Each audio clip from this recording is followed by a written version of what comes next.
In the grand scheme of things, losing a trusted friendship is a painful blow, but it usually isn't the end of the world. If you're an unpopular teenager, however, and the interloper is a sibling, it can feel like that.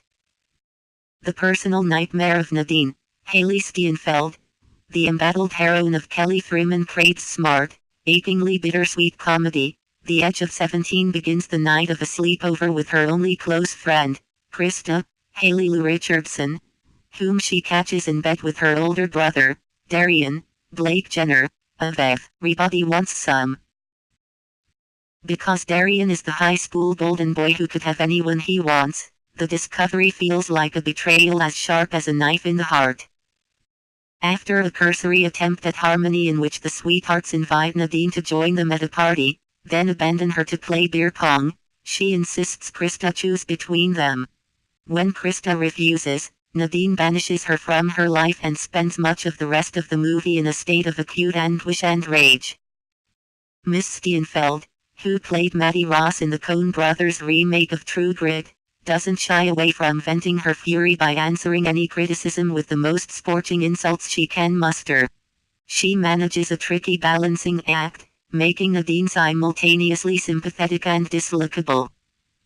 If The Edge of 17 were a run-of-the-mill high school melodrama, Krista would be revealed as a selfish, scheming vixen and Darian as an arrogant jerk.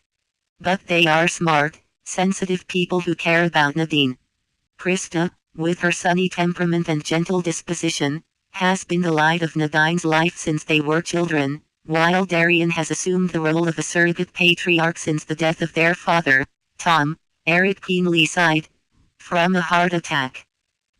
Without the jolly, kind-hearted Tom, whom Nadine adored, as a buffer, she has no protection from her lonely, frazzled mother, Mona, Kyra Sedgwick, with whom she continually clashes. Their strife is such that they nearly come to blows. Mona has her own problems, among them a frustrating search for love with internet dates who turn out to be deceitful sads. Nadine's closest thing to a confidant is her history teacher, Mr. Bruner, Woody Harrelson, in top form, who has a knack for deflating her grandiosity with sardonic humor. In their first scene together, she announces she is committing suicide. Their banter is one of the movie's chief delights. Nadine's cutting remarks about his partial baldness and presumably major salary are intended to wound, but he brushes them off.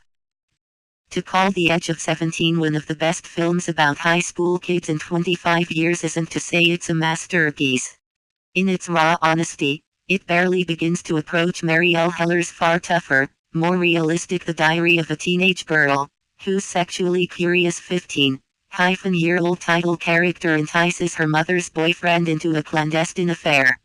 But it can hold its own against The Perks of Being a Wallflower, Clueless and other movies that have raised the bar on teenage movies. As Nadine flails, she is ardently pursued by Erwin, Hayden Zeddo, a handsome, polite Korean-American classmate and aspiring animator from a wealthy family and the only character who isn't white. She is more interested in hooking up with Nick, Alexander Calvert, a wily dreamboat to whom she accidentally sends a sexually explicit text message. It is to the film's enormous credit that her mistake doesn't embroil Nadine in a humiliating sexting scandal.